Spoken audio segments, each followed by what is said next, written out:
I know. I know the Lakers are taking on the Detroit Pistons, who are playing really inspiring basketball. They are number one in the Eastern Conference. But before we talk about the game against the Kings, tonight's game against the Detroit Pistons, we got to wish LeBron James a happy birthday. That's right. LeBron James turns 41 years old today. Damn. The fact that he is still playing at this level, at this age, honestly, is truly remarkable. Deondre Hawkins here with another edition of Lakers Talk Daily presented by Pechanga Resort Casino. And you can play your perfect combination at Pechanga Resort Casino, the official Native American resort and casino of the Los Angeles Lakers. Skip the traffic. Head on over to Pechanga Resort Casino just off the I-15 in Temecula. Visit Pechanga.com or call 888-PECHANGA for reservations and for more information. Honestly, 41 years old LeBron James turns, and they still ask a lot out of him at this point of his career. Hey, that just goes to show you this Lakers team can't win games with LeBron James off the floor. They need LeBron James in order to do some damage going out through the rest of this season. But man, that Lakers and Kings game, I really hope that message that JJ Redick emphasized on last Saturday's practice translates to tonight's game against the Detroit Pistons. Because let me tell you something, the Detroit Pistons are not the same team as the Sacramento Kings.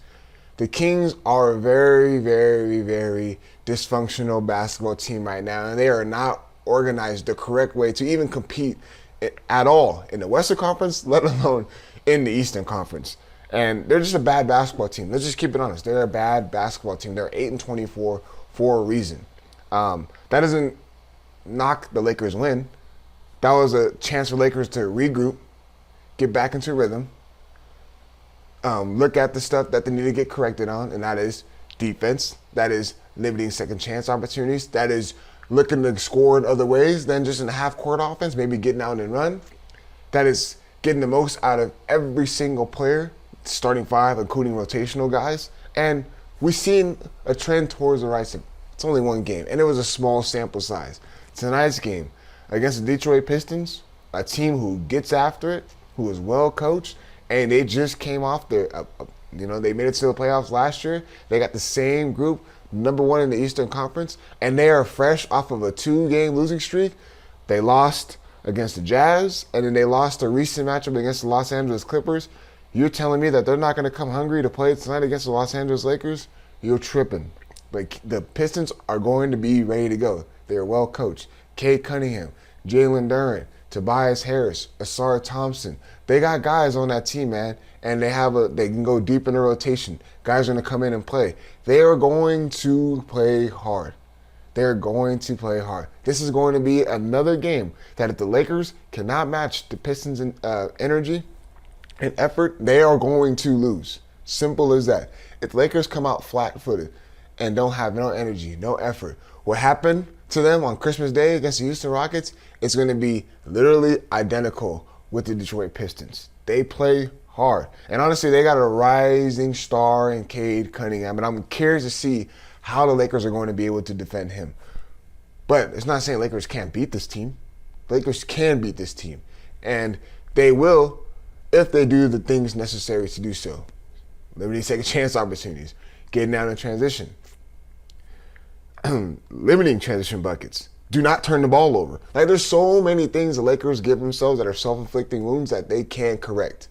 Again, I understand JJ Redick was frustrated. I know a lot of people were calling for JJ Redick when he was calling out his guys after that loss against the Houston Rockets. But that was something that needed to happen. Could he go about it a different way? Yes. But that's what last Saturday's practice was for him to correct that and actually talk to him with a real message. And I believe he did. I understand the comments that came out saying that this team has changed since LeBron James has come back into the lineup. It has. Let's be honest. Can it look like they're having a little more fun? Maybe. But I will say, offensively, they look a lot different. And it's going to be, I'm curious to see how this team is going to continue to look without Austin Reeves in the lineup. That is a huge miss. And someone else who has to provide that scoring. There's going to be Luka Doncic, there's going to be LeBron James. Where is the other scoring going to come from? That's where Rui has to step in. That's where Deondre got to get his bread and butter in the pick and roll game. Honestly, I cannot stress enough that I'm not worried about the Lakers when it comes to offense. The biggest thing for me is how can they defend? How can they rebound? How can they not turn the ball over? I keep on saying that over and over again, but my message has to stick to you guys that are listening to this. Offense is not an issue. It's defensively. That is the biggest problem and the biggest issue. And I'm really, really happy. I'll be there in attendance for tonight's game against the Detroit Pistons, an exciting young basketball team. And they're going to come hungry.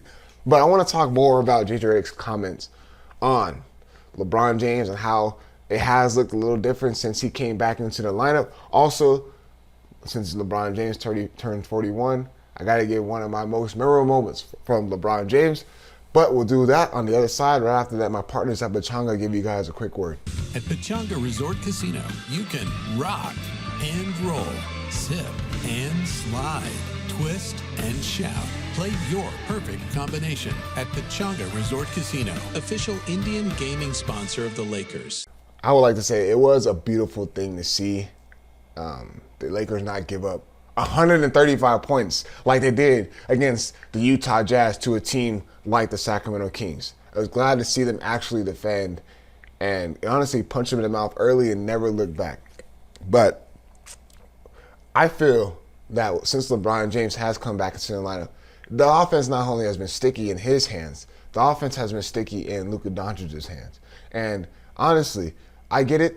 JJ Redick's going to put them in the right spots, in the right positions. I'm a big believer in that. But we got to see Luka Doncic play out ball a little more. I mean, just seeing the statistics and the stats, great facilitator. When he gets in a pick and roll game, his IQ to be able to find the open man is incredible. However, the step back threes, he shot 5 of 14 again from three. I understand they're difficult shots, but there's got to be difference in this Lakers offense. There has to be. It can't be stagnant every single game. Like, they have to find other ways to score.